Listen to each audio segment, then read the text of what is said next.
नमस्कार आपण देखुछंती focus point. Hindi हेउछि एक इंडो आर्यन भाषा।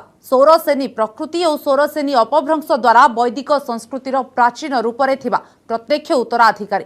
यह सप्तम शताब्दी रे जन्म होइथिबा कहा जाय। विशेषकर उत्तर मध्य पूर्व और पश्चिम भारत में यार व्यवहार होइथाय।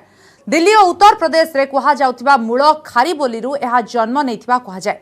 भारत संविधान रे थिबा 22टी सरकारी भाषा मध्यरु यह गोटिए। यापर स्वाधीनता पूर्ववर्ती और परवर्ती काल रे यार भूमिका कथा विचार कले ताहा एक बृहत विषय हेबो। किंतु 1954 रे भारत सरकार हिंदी व्याकरण गढ़िबा पई गठन करिथिले एक कमिटी। यापर 1958 रे एही कमिटी एक रिपोर्ट देइथिला। एबे याहाकु नै देश रे आरंभ होईछि एक नुआ वितर्क। आ दुई जण स्टार को मध्य रे होईछि ट्वीट वार। केवल अभिनेता नुहंती एही वितर्क रे एंट्री मारिछंती राजनेता। सेमाने बे केमिति एभली एक विषय रे चुप रहिबे। आसाम गस्त करी प्रधानमंत्री मोदी देइछंती बड़ आश्वासना। स्थिति सुधुरिले राज्यरू हटिबो एएफएसपीए। तेणे कांग्रेस घरु जाउनी टेंशन। निर्वाचन पूर्वरु मुख्यमंत्री हेबाकू कहिलेनी सचिन पायलट। ट्विटर परे कोका कोला उपरे मस्क नजर रहिछि। यूक्रेन रूसिया युद्ध परवर्ती अवस्था कोन हेबो? कांगाळ होई जिवो कि रूसिया? ए तमाम खबर को नै देखिबा आजिरो फोकस पॉइंट।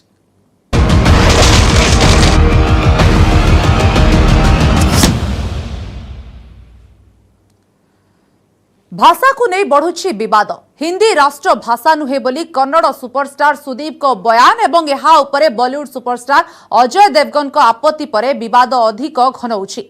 दुई सुपरस्टार को ट्वीट वार सह राजनैतिक बयान बाजी घटना को अधिक चर्चित करिछि। सुदीप को सपक्ष रे छिड़ा होइछि पूरा कर्नाटक। मुख्यमंत्री बोमाई, विरोधी नेता सिद्धरमैया एवं कुमारस्वामी हिंदी भाषा को राष्ट्रभाषा भावे ग्रहण करने को नाराज। सेबड़े बीजेपी रो कहिबा कथा राष्ट्रभाषा किंबा राज्य भाषा को नहीं वितर्क करिबा अनुचित।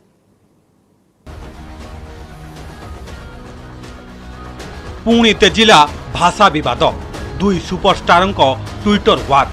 किच्चा सुदीप बनाम अजय देवगन। हिंदी राष्ट्रभाषा नुहे बोली सुदीप को ट्वीट।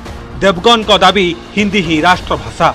कन्नड़ हिरो समर्थन रे राज्य राजनेता। हिंदी भारतर राष्ट्रीय भाषा नुहे। कन्नड़ सुपरस्टार किच्चा सुदीप को यह बयान झड़ सृष्टि करिछि। कन्नड़ फिल्म कोलार गोल्डफिल्ड बा केजीएफ 2 प्रमोशन बेले सुदीप को बयान केवल कर्नाटक नुहे पूरा देश में विवाद सृष्टि करिछि। सुदीप को विवादीय बयान एवं ट्वीट को नहीं विवाद तेजिबारे लागिछि। सुदीप को ट्वीटर जवाब ट्वीट रे देइछंती बॉलीवुड सुपरस्टार अजय देवगन। देवगन पालटा ट्वीट करी सुदीप को मंतव्य को समालोचना करछंती। देवगन को दाबी हिंदी ही राष्ट्रीय भाषा थिला, रहिछि और रहिबो। जदि हिंदी भारतर राष्ट्रीय भाषा नुहे तेबे अन्य भाषार चलचित्र जगत निज फिल्म को हिंदी भाषा रे डबिंग करी काहेकि रिलीज करछंती बोली प्रश्न करछंती देवगन। दुई सुपरस्टार ट्वीट वार राजनैतिक उष्मता सृष्टि करिछि। कन्नड़ स्टार सुदीप को हिंदी भाषा विरोधी मंतव्य को कर्नाटक रे जोरदार समर्थन मिलिछि। दलमत निर्विशेष राज्यर सबु पार्टी सुदीप को समर्थन रे बाहरी छंती। मुख्यमंत्री बासवराज बोमाई अभिनेता सुदीप को ट्वीट को समर्थन जणाइछंती। से कहछंती जे भाषा आधार रे राज्य विभाजन हेबा सह मातृभाषा स्थिर होइछि। कर्नाटक पई कन्नड़ भाषा श्रेष्ठ अटे। सुदीप ಅವರು ಹೇಳಿರುವಂತದ್ದು ಸರಿ ಇದೆ। ನಮ್ಮ ರಾಜ್ಯಗಳು कन्नड़ अभिनेता सुदीप को ट्वीट यथार्थ। भाषा भितर राज्य विभाजन पर मातृभाषा स्थिर होइछि। कर्नाटक रे कन्नड़ सर्वोच्च भाषा। विरोधी कांग्रेस एवं जेडीएस मध्य सुदीप को समर्थन जणाइछंती। पूर्वतन मुख्यमंत्री तथा वरिष्ठ कांग्रेस नेता सिद्धरमैया कहछंती जे हिंदी भाषा केबे भी भारतर राष्ट्रीय भाषा नथिला किंबा रहिबो नाही। देश रे एकाधिक भाषा रहिछि। प्रत्येक भाषार निजस्व इतिहास रहिछि। तेणु भाषा भित्तिक विविधता को सबु नागरिक सम्मान देवा उचित बोली ट्वीट करी आह्वान देछंती सिद्धरमैया। जेडीएस नेता तथा पूर्वतन मुख्यमंत्री एचडी कुमारस्वामी ट्वीट जरिया सूचित करछंती जे कन्नड़ अभिनेता जहाँ भी कहछंती ठीक कहछंती। बॉलीवुड अभिनेता अजय देवगन बीजेपी एक राष्ट्र एक टिकस एक सरकार एवं भाषा राष्ट्रवाद मुखपात्र भावे कार्य करछंती। कर्नाटक कांग्रेस नेता डीके शिवकुमार कहछंती सारा देश में 19,500 मातृभाषा प्रचलित रही। तेणु सबु भाषा प्रति सम्मान रही। तेबे भाषा को नहीं राजनैतिक बयानबाजी बंद करने को दाबी होइछि। सिद्धरमैया ट्वीटबाजी को समालोचना करछंती बीजेपी नेता Mohan Krishna. Siddaramaiah has a habit of poking nose. When there is two stars, superstars are talking, one Hindi and one Kannada superstars are talking. What kind of politicization he is trying to do?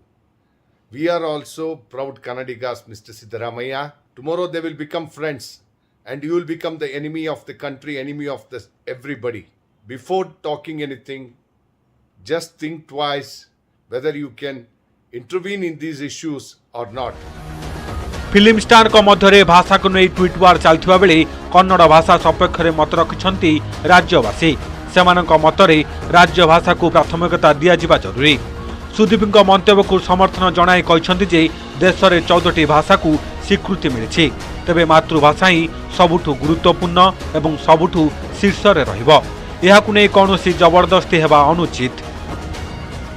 Artists, one is in Hindi and Sudeep is in different languages he acts. I saw the tweets of both artists. Hindi is not a national language. We have 14 recognized languages. Among that, Hindi is one. Kannada is supreme in Karnataka. We don't accept Hindi. Kannada is supreme here. We support Mr. Sudeep. हर भाषा को सब लोग सीखनी चाहिए, चाहे English हो हिंदी हो, लेकिन हमारी मातृभाषा जैसे कर्नाटका में कन्नड़ा हमारे लिए बहुत इम्पोर्टेंट है, हमारा फ्लैग है, हमारा भाषा है। तो हम चाहते हैं कर्नाटका में ज़्यादातर कन्नड़ा को ही अहमियत दिया जाए, लेकिन हम चाहते हैं कि सब लोग सब लैंग्वेज पढ़े, हिंदी भी पढ़े सीखे, इंग्लिश भी सीखे। English is international language, Hindi is also very important language. If you go to north, अगर आप उत्तर भारत जाएंगे तो वहाँ हिंदी की बहुत ज़रूरत है, क्योंकि हिंदी भी सीखना चाहिए।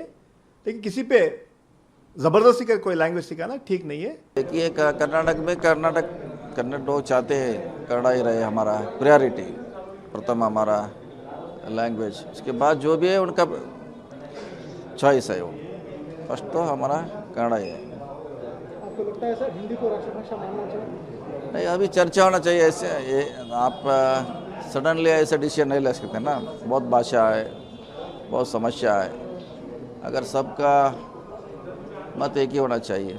Obviously, I have not read what Ajay Devgan has told, honestly, but I know that he's speaking for Hindi and Hindi trying to be a national language. It is not so. And Siddaramaiah ji also has spoken about it. I've saw that. But absolutely, we are a union of states. This country is union of states, so every state has got its own language barrier, and everybody have got freedom. So it's a constitution right to see which language I need to follow. But there is no such as that you can impose Hindi as a national language. BJP नेता मुख्तार आबास नकवी कहवा राष्ट्रभाषा एवं राज्यभाषा बद को बढ़ाइबा अनुचित। हिंदी हेउछि एपरि एक भाषा जहाँ अन्य भाषागुड़िकर प्रचार एवं प्रसार करथाए, देशर संस्कृति एवं संस्कार को जोड़िबा काम करथाए। हिंदी कौनसी भाषा उपरे प्रभुत्व विस्तार करे नहीं। हिंदी को लेके कुछ लोगों को हमेशा जो है वो थोड़ी बेचैनी रहती है। हिंदी किसी भी भाषा को, चाहे वो कोई भी क्षेत्रीय भाषा हो, या उसको जो है डोमिनेट कभी नहीं करती, बल्कि उसको फलने फूलने का मौका देती है। हिंदी जो है वो दुनिया हिंदुस्तान को की संस्कृति और संस्कार से जुड़ी हुई है। अब किसने राष्ट्रभाषा कही, किसने राजभाषा कही, ये जो टेक्निकल चीज़ों में जाने की बहुत ज़्यादा ज़रूरत नहीं, विवाद की भी ज़रूरत नहीं। विविधता भितर एकता, जाति धर्म वर्ण एवं भाषा निर्विशेष समस्ते भारतीय, समस्ते भारतवर्षर नागरिक। तेणु राष्ट्रभाषा किंबा राज्यभाषा भितर विवाद सृष्टि करने अनुचित। तेणु हिंदी भाषा को नहीं देशर दुई सुपरस्टार मध्य ट्वीट वार रे पूर्णछेद पड़ा सह राजनैतिक बयानबाजी रे लगाम लगे आवश्यक। Bureau report, news 18 Odia.